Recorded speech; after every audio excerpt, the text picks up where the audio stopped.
जय श्री कृष्णा। आप सभी को मार्गशीर्ष शुक्ला मोक्षदा एकादशी की ढेरों शुभकामनाएं। आज हम बात करेंगे मोक्षदा एकादशी के बारे में। बहुत ही महत्वपूर्ण तिथि मोक्षदा एकादशी, वह दिन जिस दिन भगवान श्रीहरि का व्रत व पूजन करने मात्र से आपके जीवन में अनेकों अनेक कामनाओं की पूर्ति होती है। आपके जीवन में आपको कठिनाइयों से मुक्ति मिलती है और मनुष्य का जीवन मोक्ष को प्राप्त होता है।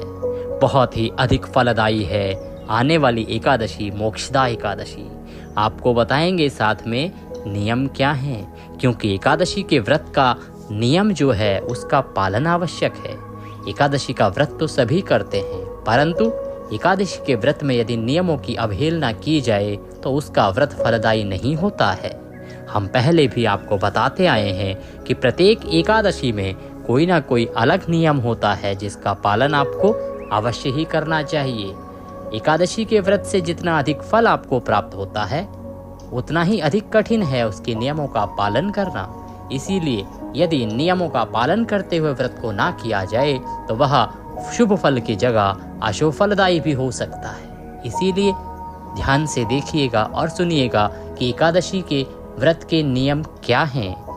पारण बहुत महत्वपूर्ण होता है, तो एकादशी व्रत का पारणा कब करना है, कैसे करना है, भोग क्या लगाना है, मंत्र क्या रहेगा और शुभ मुहूर्त क्या रहेगा, ये संपूर्ण जानकारी एक महत्वपूर्ण उपाय के साथ आपको आज के इस वीडियो के माध्यम से बताया जाएगा। वीडियो में जानकारी आरंभ करें उससे पहले आपसे निवेदन है, अपनी मनोकामना की पूर्ति के लिए और व्रत की सफलता के लिए भगवान श्री हरि का नाम या मंत्र अवश्य लिखें। कमेंट बॉक्स में लिखिए जय श्री हरि या ओम नमः भगवते वासुदेवाय। भगवान का नाम जब भी लिखा जाता है तो विज्ञान कहता है कि उससे एक पॉजिटिव एनर्जी अर्थात सकारात्मक ऊर्जा उत्पन्न होती है और वह आपके जीवन में सकारात्मक परिवर्तन लाती है, आपकी सभी मनोकामनाएं पूरी करती है। इसीलिए अवश्य लिखें ओम नमः भगवते वासुदेवाय या जय श्री हरि। आइए बात करते हैं आने वाली एकादशी की। मार्गशीर्ष मास चल रहा है, बहुत ही पवित्र महीना है। इसकी शुक्ल पक्ष की जो एकादशी होती है उसे कहते हैं मोक्षदा एकादशी। जैसा कि नाम से ही ज्ञात होता है, यह मोक्ष प्रदान करने वाली एकादशी है। इसका व्रत करने से बड़े पापी को भी मोक्ष प्राप्त होता है। भगवान श्री हरि विष्णु का सानिध्य प्राप्त होता है और वह जन्म मरण के बंधन से छूट जाता है। एकादशी का व्रत कब करना है यह बताएं, उससे पहले जान लेते हैं कि पूजा किस प्रकार से करेंगे और क्या होंगे नियम। एकादशी का व्रत जिस दिन कर रहे हों उस दिन आपको ब्रह्म मुहूर्त में उठना चाहिए। ब्रह्म मुहूर्त में नहीं उठ सकते हैं तो सूर्योदय से पहले अवश्य ही उठ जाना चाहिए। उठने के बाद स्नान आदि करके भगवान भास्कर अर्थात सूर्यदेव को जल दीजिए और उसके बाद आप पूजा करेंगे भगवान श्री हरि विष्णु की। पूजा करने के लिए चंद सामग्री होगी जो आपके घरों में उपलब्ध होती है। आपको पूजा विधि और सामग्री वही बताएंगे जो सभी सामान्य परिवारों के घर में भी होती है, जिससे आपको अधिक परिश्रम नहीं करना पड़ेगा। इसके लिए आपको चाहिए एक लोटा जल जिस पे थोड़ा सा गंगा जल मिला लीजिए और उसके अलावा भगवान श्री हरि विष्णु की कोई प्रतिमा या तस्वीर आपके पास होनी चाहिए। इसके साथ रौली मौली पान सुपारी लौंग इलायची पुष्प फूलों की माला अगर आपके पास है तो उत्तम है, धूप और गोल बत्ती वाला घी का दीपक, ये आपको सामग्री में लगेगा। इसका आप अवश्य ही प्रबंध कर लें। एक थाली में इसको सजा लें।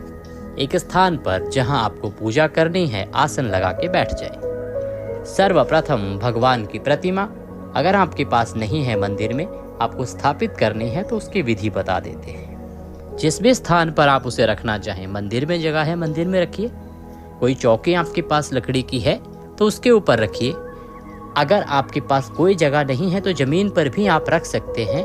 उसकी विधि हम आपको बता रहे हैं कि जहां भी रखेंगे तो करना क्या है। भगवान श्रद्धा देखते हैं, गरीबी अमीरी नहीं देखते। आप चाहे उनको सोने के सिंहासन पर बिठाइए या पृथ्वी पर आसन दीजिए, भगवान की कृपा आपको आपकी श्रद्धा के अनुसार ही मिलती है। सोने के सिंहासन पर बैठने से भगवान अधिक फल नहीं देते हैं। इसके लिए आप जिस स्थान पर तस्वीर को रखने वाले हैं उस स्थान पर गंगाजल युक्त जो जल है लोटे में उससे छींटे दीजिए। इससे स्थान का पवित्रीकरण हो जाएगा। फिर उस स्थान पर थोड़े से पुष्प बिखरा दीजिए, खुले फूल वहाँ पर बिखरा दीजिए और उसके ऊपर भगवान श्री हरि विष्णु की तस्वीर या प्रतिमा स्थापित कीजिए, रख दीजिए। अब पूजा आरंभ करते हैं। सबसे पहले जो यजमान है अर्थात जो व्रती है उसको अपना शुद्धिकरण करना होता है। जल से जो गंगाजल युक्त जल है उसको हाथों में लीजिए थोड़ा सा और अपने हाथों का प्रक्षालन कीजिए।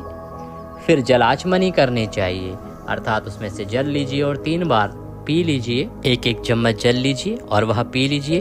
फिर पुनः हस्तो प्रक्षालम अपने हाथ धो लीजिए और अपने आप को तिलक कीजिए। अब आप पूजा आरंभ करेंगे। सर्वप्रथम प्रभु को पद्य अर्घ आचमनी आप अर्पित करेंगे।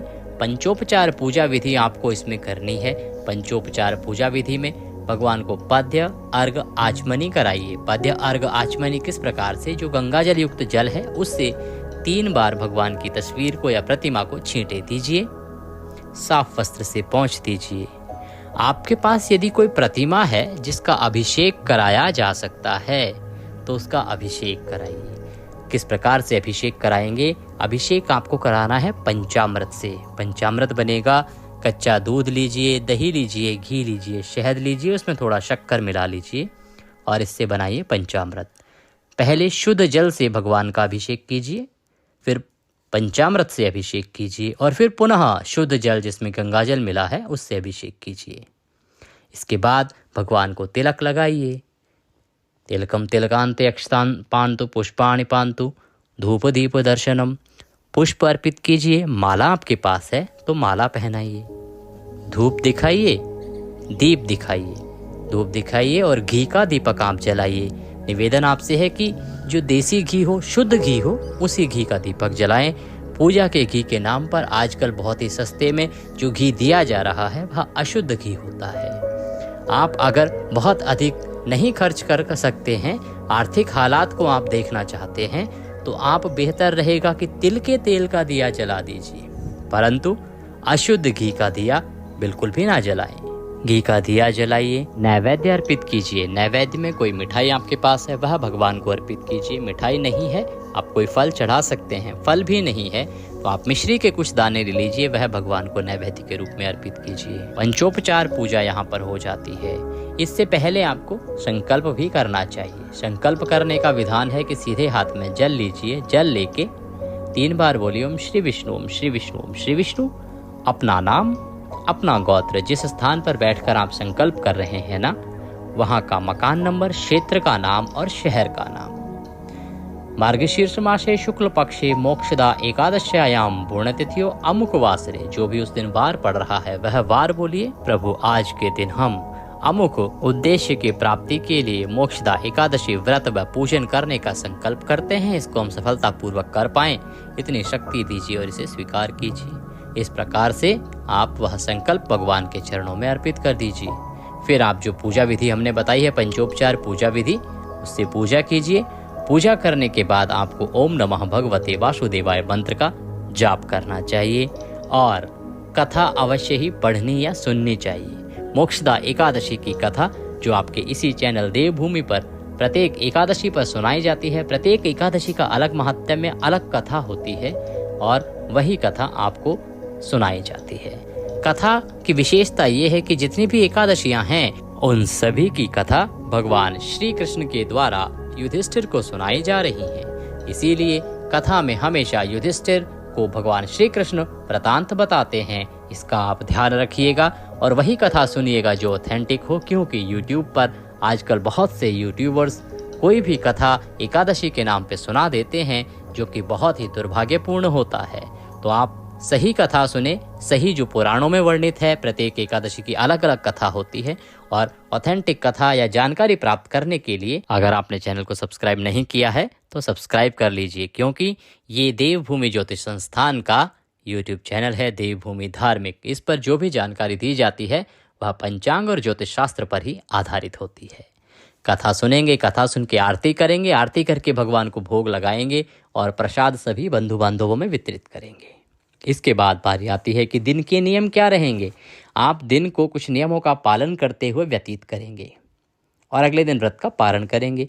दिन में जो मूलभूत सिद्धांत है एकादशी का वो ये है कि आपको इस दिन मन क्रम वचन से शुद्ध रहना है, संयमित रहना है। संयम जो है एकादशी व्रत की प्रथम और अंतिम शर्त है। संयम वाणी पर होना चाहिए, आप शब्दों का प्रयोग ना करें, क्रोध ना करें, मन पे संयम होना चाहिए और आपको व्यभिचार से बचना चाहिए। ब्रह्मचर्य का पालन तो आपको अवश्य ही करना चाहिए। इन नियमों का पालन करते हुए अगर संभव है तो सायंकाल को कीर्तन कीजिए, रात्रि को जागरण कीजिए, शयन करना हो तो पृथ्वी पर शयन कीजिए और अगले दिन व्रत का पारण कीजिए। पारण के नियम भी हैं और पारण का समय भी है और पूजा विधि भी, उसके बारे में आगे हम बात करेंगे। ध्यान रखिएगा कि भगवान को जब भी भोग लगाएंगे तो तुलसी का पत्ता उसमें अवश्य रखें, क्योंकि तुलसी दल के बिना भगवान भोग स्वीकार नहीं करते हैं। और तुलसी के पत्ते को उतारने का एक नियम है, तुलसी को कभी भी एकादशी के दिन हाथ नहीं लगाया जाता है। तो कृपया दशमी तिथि को या व्रत के एक दिन पहले ही तुलसी का पत्ता अवश्य ही उतार के और तोड़ के रख लें, जिसको कि आप भोग में प्रयोग में लाएंगे। अगले दिन अब आप व्रत का पारण करेंगे। पारण करने के लिए आपको ब्रह्म मुहूर्त में उठने का प्रयास करना चाहिए। ब्रह्म मुहूर्त में अगर नहीं उठ पाते हैं ना, तो आपको सूर्योदय से पहले तो अवश्य उठना चाहिए। उठने के बाद स्नान आदि करके भगवान भास्कर को जल दीजिए। जहां आपने एकादशी की पूजा की थी उसी स्थान पर बैठ जाइए। बैठने के बाद आप जो विधि पूजा की बताई है उसी प्रकार से पुनः पंचोपचार से पूजा करेंगे।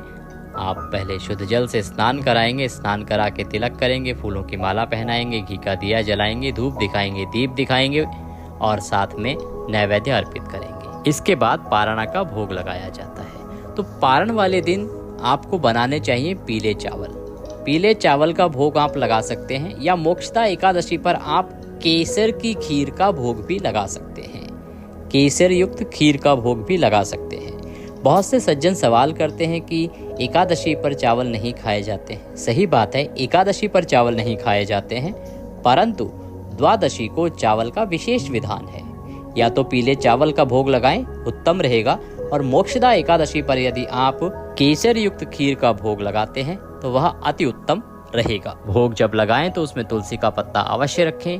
भोग की थाली भगवान के सामने रख के और भगवान से प्रेम से भोग का निवेदन कीजिए। उसके बाद भोग लगा के आप जल आचमनी कराएंगे। जल आचमनी करा के भोग का जो प्रसाद है उसको बाकी प्रसाद में मिला दीजिए।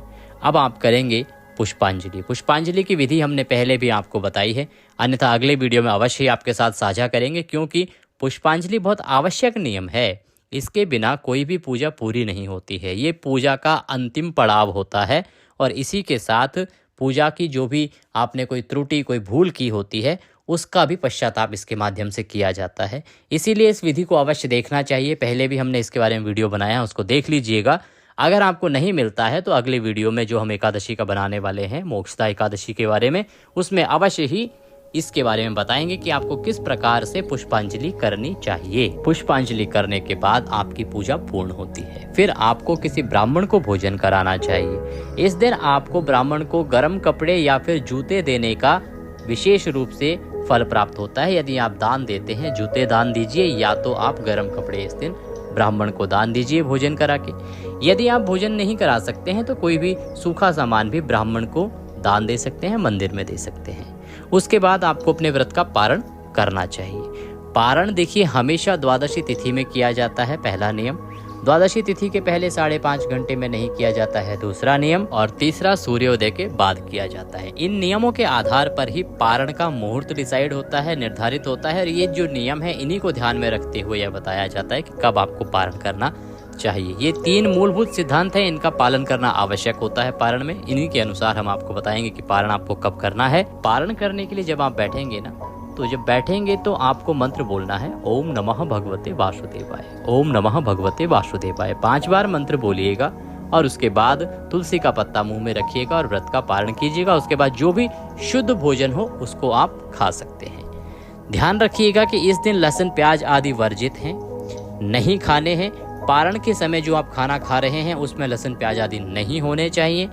दशमी तिथि को जो आप भोजन कर रहे हैं उसमें भी लहसुन प्याज आदि नहीं होने चाहिए। और जो नियम है वो दशमी तिथि से ही आरंभ हो जाते हैं। नियम तो कहता है कि दशमी को दोपहर के बाद भोजन ही नहीं करना चाहिए और तामसिक पदार्थों का प्रयोग तो बिल्कुल भी नहीं करना चाहिए, क्योंकि आजकल की सामाजिक स्थिति ऐसी है और सभी के स्वास्थ्य की समस्याएं बहुत हैं। इसीलिए आप भोजन कर सकते हैं दशमी की रात्रि को, परंतु शुद्धता का ध्यान रखें, सात्विकता का ध्यान रखें। किसी भी प्रकार से तामसिक पदार्थों का प्रयोग आप ना करें। शुद्ध आहार आपको लेना है और पारण के बाद आप जो भी खाना चाहते हैं वो खा सकते हैं, परंतु पारण के समय आपको शुद्धता बरतनी है। जो नियम है वो 24 घंटे का होता है, इसीलिए इस 24 घंटे में आपको ब्रह्मचर्य का विशेष रूप से पालन करना है। विशेष रूप से इसलिए क्योंकि ऐसे बहुत से सवाल हमारे पास पहले भी आते रहे हैं, इसलिए ध्यान रखिएगा कि पारणा आपने आज व्रत आरंभ किया है तो कल जब तक पारण नहीं कर देते तब तक आपको इसका ब्रह्मचर्य नियम का पालन करना ही होगा। बात करते हैं कि इतनी अधिक उत्तम फलदायी यह एकादशी किस दिन है। तो एकादशी तिथि जो है वो आरंभ हो रही है 10 की रात्रि को 12 बजे के बाद। जब 11 तारीख लग जाएगी तो रात्रि को 3:42 पर यह आरंभ हो जाएगी, अर्थात 11 की सुबह 3:42 पर यह आरंभ हो जाएगी और 12 तारीख, जब 11 तारीख की रात्रि को 12 तारीख लग जाएगी तो 1:09 पर यह एकादशी समाप्त होगी। इस प्रकार से 11 दिसंबर को एकादशी सूर्य के मुख से भी है और उसमें द्वादशी तिथि भी आ रही है पारण से पहले। इसीलिए एकादशी का जो व्रत है वो उत्तम रहेगा कि आप 11 दिसंबर को ही कीजिए। जो व्रत है उसका पारण होगा 12 दिसंबर को और 12 दिसंबर को व्रत पूर्ण करने के लिए शुभ समय आपके लिए रहेगा 7:05 से और 9:09 तक। इस समय में आप व्रत का पारण कीजिएगा, बहुत उत्तम रहेगा। ये थी जानकारी एकादशी के बारे में कि मोक्षदा एकादशी कब है, कैसे व्रत पारण पूजन करना है। भगवान श्रीहरि आप सभी का कल्याण करें, आप सभी का व्रत सफल करें। आपसे निवेदन है कि कृपया कमेंट बॉक्स में अवश्य लिखें जय श्रीहरि या ओम नमः भगवते वासुदेवाय।